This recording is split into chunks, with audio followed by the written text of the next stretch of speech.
And a bloke from Australian National had called me. He said, don't you work for Fleet Forge anymore? I said, no. He said, why not? I said, the bloke I thought was a good guy, George Simpson. Wasn't? No, he wanted me to do a specific job. And when the job was done, I got the hike. And he said, well, that wasn't very smart. I said, no, it wasn't.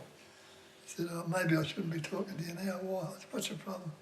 He said, well, Mr. Simpson and his crew got a job on the Princess of Tasmainia. That was a ship that used to go from Melbourne to Devonport. Mm.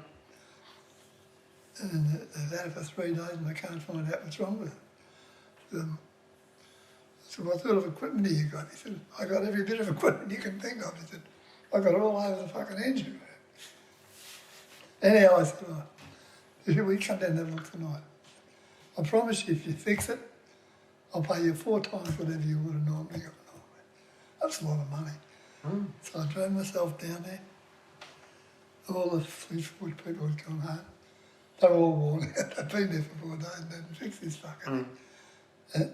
And the shipping company weren't real happy because they had all these cars lined up in Port Mountain down in the Fisherman's Bend, yeah. And they were all going to Tasmania. And they'd lose them if they did another day. Yep. So I played around with this thing. And the first thing I thought was, where's the meters? Where's all the meters? I got an into it. I said, well, what's this heap of shit for? And he told me, and I said, well, it's wrong. You're not hanging, they're not hanging that fixing up of this thing on this piece of crap, are you? He said, yeah. I said, well, we've got to find another one real quick, you know, and we'll fix it. How do we find it? I said, well, I will find it. I'll get it. So I drove to Dunlops, who was still in business. I spoke to Bob Weir, who was now the chief of all the electrical people, because Georgiana had retired and Harry Whelan had left, and he was a partner in that company in Melbourne.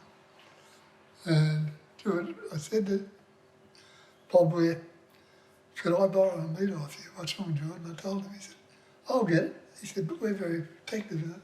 Can I send a couple of guys to go with it? My word. And I said, send Ronnie Caesar and Brian Polk.